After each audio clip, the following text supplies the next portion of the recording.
I've always been a huge horror nerd. From slashers to paranormal found footage, I've always loved stories that scare me, and I'm constantly chasing that high of finding a movie or game that is genuinely unsettling or disturbing. Among the vast and highly specific subgenres of horror, body horror has always been my absolute favorite. For those who don't know, body horror is characterized by a grotesque or disturbing warping or variations on the human body, usually seen in particularly grotesque creature features or medical-based horror. Body horror does sometimes show up where you would least expect it, outside of the horror genre entirely. Magic!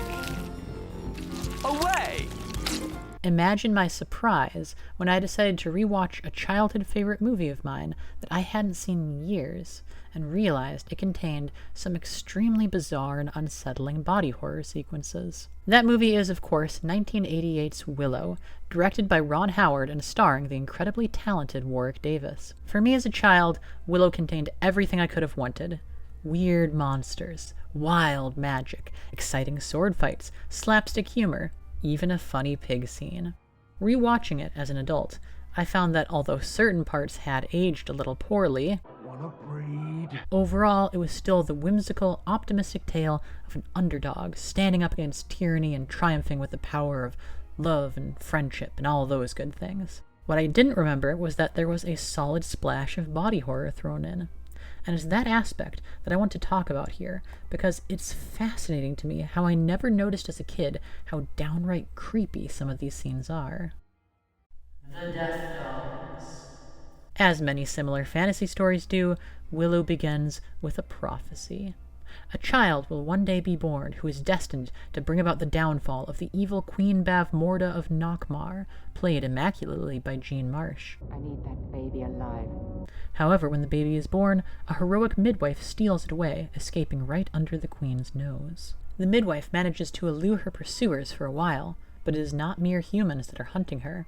Bavmorda has sent out her death dogs, huge, shaggy monsters that look like a cross between a giant rat and a lion. The close-up shots are practical puppets controlled by someone underneath the dog, which are capable of quite sophisticated motion and even bleeding. However, for full-body shots, 2 Rottweilers were trained to wear death dog suits. It's like an updated version of the creatures from Attack of the Killer Shrews, another movie I was weirdly obsessed with as a child. As the death dogs draw nearer, the midwife places the baby into a makeshift raft and sends it away to an unknown fate. She's then devoured by the dogs, which is pretty brutal for being around 5 minutes into the movie. The baby is soon found by the titular character Willow, a Nelwyn farmer who wants to be a magician. Nelwyns are basically this movie's version of hobbits, and they're all played by little people. While from our modern perspective, it might be kind of suspect to cast an underrepresented group as an entirely separate species from humans, but it's notable as being an early major film to present little people as heroic figures rather than oddities or jokes, and the movie remains the largest casting call for little people in history. In fact, the village elder, known as the High Aldwin, was played by Billy Barty, the founder of Little People of America. The village is attacked by a death dog in a very chaotic scene that really showcases how dangerous and intimidating they are. The puppetry is really shown off as the dog snaps, snarls, and faces off against the village's strongest warriors, before eventually being downed by a multitude of spears. Overall, they look absolutely fantastic. The practical effects lend a real verisimilitude to them, and the death dogs really feel like creatures, fully capable of mauling someone to death. The Willow Wiki says that the pack leader of the Death Dogs is originally a human who was willingly transformed in exchange for power, but that isn't mentioned in the film, so I'm not sure what the source is. Possibly it's in one of the novelizations or video games that was based on the movie. We see a couple more later in the movie, mostly as background figures, but they never take center stage again. These guys are just the tip of the iceberg as far as horror in Willow, but I think it's definitely starting out strong.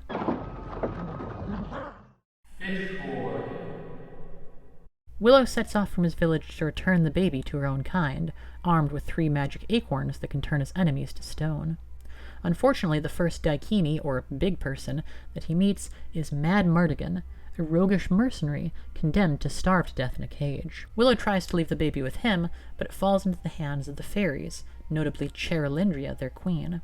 She tells Willow that he must bring the baby to the sorceress Finn Rizal, who lives on a distant island. She also gives him a magic wand with which to hone his arcane powers. So he's off, now traveling with two wonderfully blue-screened little brownies who act as comic relief throughout the film. Upon arriving at the island, a storm brews on the horizon. Willow begins to haul an old boat into the water, only for a voice to call out to him. A pale boy appears suddenly, standing in the water, and warns him to leave the lake, saying it is cursed, before leaping into the water and disappearing from view. During Willow's crossing, the boy reappears, now with fish-like fins and horrible teeth. Willow gives him a bonk, only for him to come back as a giant fish monster, thus directly inspiring Moreau in Resident Evil Village. 100% true, don't fact-check me. This scene was cut out of the theatrical release because the special effects didn't stand up to the rest of the movie and because it really had nothing to do with the plot. I think that's a huge shame because the sheer work that went into creating the weather and the freezing filming conditions deserves to be recognized. Plus, the practical effects here are actually pretty cool. It also explains where Willow's third magic acorn went. The other two get used later in the film, but the first one is used to defeat Fish Boy, so the scene serves a minor plot hole in the final film. I really do enjoy the scene, and I'm glad it still exists for those who want to seek it out. Upon getting to the island, Willow discovers that the sorceress Finn Rizal has been transformed by Queen Bavmorda into a brush-tail possum, and therefore does not have access to all her magic. She tells Willow that he must bring the magic baby to the city of Tir Asleen to raise the army there who will be loyal to her. Then they're all captured by Sorsha, Queen Bavmorda's daughter, who begins to march them back to Nockmaar. However, they stage a daring escape, including a giant human snowball, one of the rare live-action versions of that trope, before heading to the lost city of Tir Asleen. Tir Asleen. Arriving at Tir Asleen, our heroes discover to their chagrin that the people of the castle have been frozen in time by Bavmorda's magic. There was originally going to be a subplot here involving Sorsha's father being amongst the frozen, which would lead her to turn against her mother as she realizes what a cruel and heartless person she is. This was unfortunately cut for time, so we're left with Sorsha eventually having a change of heart based on having feelings for Mad Mardigan. Which, I get it, he's a dashing hero, whatever, but it definitely feels out of place without the deeper storyline. However, Sorsha's father does show up at the end of the movie, so maybe it did happen, just not on screen. Kale, Bavmorda's general, shows up and assaults the castle, while Mad Mardigan attempts to defend it single-handedly. While he's off daring his due, Willow is attacked by trolls. These little beasts are played by highly trained acrobats who had their work cut out for them cavorting around in pretty uncomfortable-looking costumes. Again, it's all makeup and practical effects. Despite knowing it's just a costume, these guys feel more real than a lot of CGI monsters nowadays. There's something quite scuzzy and uncomfortable about them, especially the way they creep up walls and under bridges like oversized hairy spiders. It's a whimsically unwholesome depiction of a classic fairy tale beast, and they lead into the most infamous scene in the movie. Willow attempts to defend himself against the trolls by transforming one of them with his wand. The spell goes awry, making it collapse into a ball, before intestine-looking tentacles come out of it and strip its flesh away, revealing what looks like a giant brain. The brain hatches, and two small heads poke out of it, before Willow kicks it off a bridge and into a moat. It's a truly disgusting little sequence, one which really stuck in my brain as basically the only thing I remembered from watching the movie as a kid, and honestly it's even more unsettling as an adult, with the exceptionally wet texture of the brain really selling it. It's not long before the troll returns, having mutated further into the gigantic monster known as the Eborsisk, a portmanteau of the names of film critics Gene Siskel and Roger Ebert. It looks something like a two-headed elephant seal crossed with a T-Rex, and was created by legendary special effects master Phil Tippett. Tippett has been getting some notoriety recently as his stop-motion masterpiece Mad God released earlier this year after a 30-year-long production. He's also known for his work in the Star Wars and Jurassic Park movies, and is widely known as a master of his craft. Willow is no different. The Eborsisk is a truly menacing creature, and even though watching it now, it's easy to see that it's a small model projected into a live-action scene, but the sheer originality of the design and the quality of the stop-motion makes it age very well. It attacks both the heroes and Kale's army, breathing fire, plucking people into the air, and eventually being killed by Mad Mardigan after he launches himself onto its head via a catapult before stabbing through its brain. I know I complained about Saoirse not really having enough motivation in the theatrical version to turn against her mother, but if I saw someone do that, I'd probably fall in love with them too. The Eborsisk is, at the end of the day, almost entirely irrelevant to the plot of the film, but it is nonetheless the most enduring and iconic scene in the movie, and more than likely the part that most people will remember the best. I know I did. In part, it's just that it's so unexpected and such a bizarre visual. I can't think of any other movies that have anything that really resembles the Eborsisk. The closest thing is maybe the Hydra from Jason and the Argonauts, but even that has a more traditional dragon-like design. Combined with the bizarrely gruesome way that the troll transforms into it, it's no wonder the scene made such an impact. The siege. This is it. This is the big one. This scene is really the climax of the movie for me, the culmination of grotesquerie and body horror that I've been promising. More than anything else, this is why I made this video, and it really takes everything I've been talking about to a whole new level. Despite all the hero's efforts, the magic baby is stolen by Kale and brought back to Nockmaar, where Bavmorda immediately begins preparations to sacrifice her. Meanwhile, Willow and his allies assemble, planning to lay siege to the castle. However, Bavmorda has other ideas. As Mad Mardigan demands that the magic baby be returned, Finrazel commands Willow to protect himself with a magic chant, because she knows what's coming. Queen Bavmorda casts a spell to turn the entire opposing army into pigs. And it's not a sudden thing, but a lurching, stomach-churning scene of horrific squeals, melting flesh, and half-human, half-pig hybrids. All the while, Bavmorda cackles in a mixture of glee and grief as she turns her own daughter into a pig as punishment for her betrayal. The use of practical effects, a combination of makeup, prosthetics, and models, make the transformation look exceptionally real and solid. It's body horror, as much as The Thing or The Fly or any other, and would not be out of place in a much darker movie. But here it is in a family-friendly fantasy movie, and I love that. It's scary, and kids love scary. Kids need scary. It helps them understand, overcome, and process their own fears. And if they get a couple nightmares out of the bargain, well, that's something to look back and laugh at as an adult. But we're not done yet. After the army is completely transformed into pigs, with even a couple of baby pigs where the brownies once stood, Willow and Finrazel are still intact thanks to her quick thinking. It's now or never for Willow to return the sorceress to her true form, and so he tries once more. The following scene is fascinating for a couple reasons. Back in 1988, CGI wasn't in widespread use. That's not to say it didn't exist. The first film to use CGI was Westworld in 1973. However, practical effects and stop motion were still the go-to technologies for depicting fantasy and science fiction in films. This is especially notable in transformation sequences, where characters change their forms from one to another. Throughout the film, Willow attempts to transform Finrazel back into a human, with mixed results. The first time he transforms her into a rook. This effect is created by using a puppet designed to come apart and appear as if it's growing, then cutting away to Willow's reaction, then back to the bird as it emerges. Such cutaway special effects were very common at the time, as it was difficult to create a convincing scene with a continuous shot. Cutaway transformations could still be properly dramatic, but they lack the sheer believability that results from actually seeing the change take place. That's where Dennis Muren's team of VFX artists came in, with the help of a new computer program created by Douglas Smith. Basically what they did was take a series of photos and map out a grid in their program.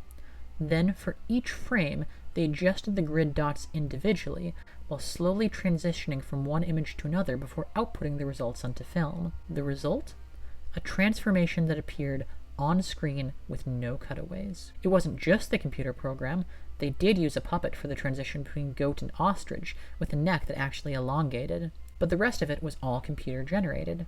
This technique had been used before in 1986's The Golden Child, but that scene was not nearly as advanced or complex. Willow's VFX for this scene was a breakthrough, and the technology they pioneered, known as morph with an F, was later the basis for films like Indiana Jones, The Abyss, and Terminator 2. All of this is to impress upon you just how big a deal this scene was at the time. It's basically the gateway that pushed film towards using ever more CGI, which eventually some 30 plus years down the line gave us Marvel movies.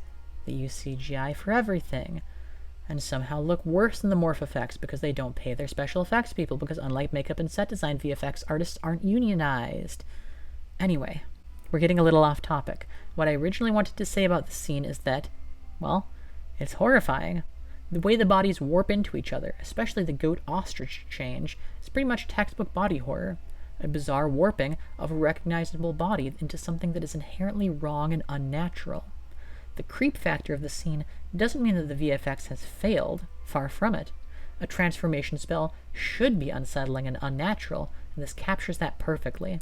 You could make an argument that this is one of the most influential scenes of all time, just for how much it changed the game as far as how special effects were done in sci-fi and fantasy movies. It led the industry out of photochemical filmmaking and into a brave new world of the digital. The final fight. After all that, it almost feels anticlimactic to go back to the movie's actual climax, doesn't it? But I still have more to say, so let's get to it. Finn Razel's magic restores the army to their original forms, although this time we sadly don't get to see it happen. They manage to storm the castle, leading to much excellently choreographed fight scenes. But while the soldiers are duking it out below, Bavmorda is still conducting her ritual to banish the magic baby, and Willow, Finn Razel, and Sorsha head up to the tower to stop her. There have been many great wizard battles in film history, from Gandalf and Saruman tossing each other around like ping-pong balls, to Merlin and Madame Mim dunking on each other's personas. What I like about the battle between Finn Razel and Bavmorda is just how nasty it gets. They use just about every spell in the book, from fire and ice to telekinesis, and when that fails, it becomes a no-holds-barred brawl, with Finn Razel just wailing on the evil queen. While the witches are dueling, Willow is confronted with a thing that was animated by a stray spell. I think this is some weird old-timey brazier, and for some reason it's another part that really stuck in my head from when I was a kid. Well, there's nothing strictly body horror-y about this scene, it's just so fun that I wanted to talk about it. Also, Jean Marsh's performance as Bavmorda, combined with her dark magic and the pouring rain, do make her extremely creepy here, especially when she lunges into a screaming jump scare. I won't spoil how the movie ends because it's such a clever and fun resolution, but let's just say that pigs are important to this movie in more ways than one. Well, that about wraps that up. Except, of course, there's an elephant in the closet that I haven't mentioned up until this point. Willow is getting a sequel! It's coming out November 30th on Disney+, and features Warwick Davis returning as the titular role. Not many details about the plot have come out, but from the trailer, it definitely looks fun. Will it match the original? Well, considering how innovative and influential the original was, not really much of a chance of that. But that doesn't mean that it won't be a worthy successor and good in its own right. But I hope that it has as many bizarre and stomach-churning horrors as the original, because that was part of what made it so great. And if we're really, really lucky, maybe it'll give Fishboy the screen time he deserves. Hey buds, that about wraps it up, but I want to just talk for a little bit here at the end. First off, I want to say thank you so much for watching. If indeed you have watched the end of this video, then you're a real one, and I just really appreciate it. And if you did enjoy this video, feel free to leave a like, comment, or even subscribe to my little channel.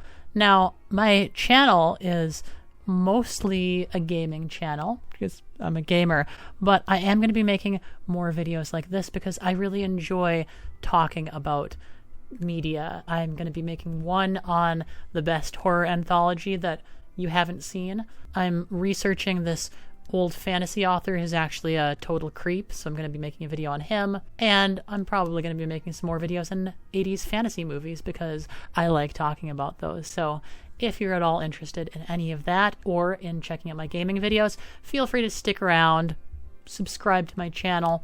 If not, that's fine.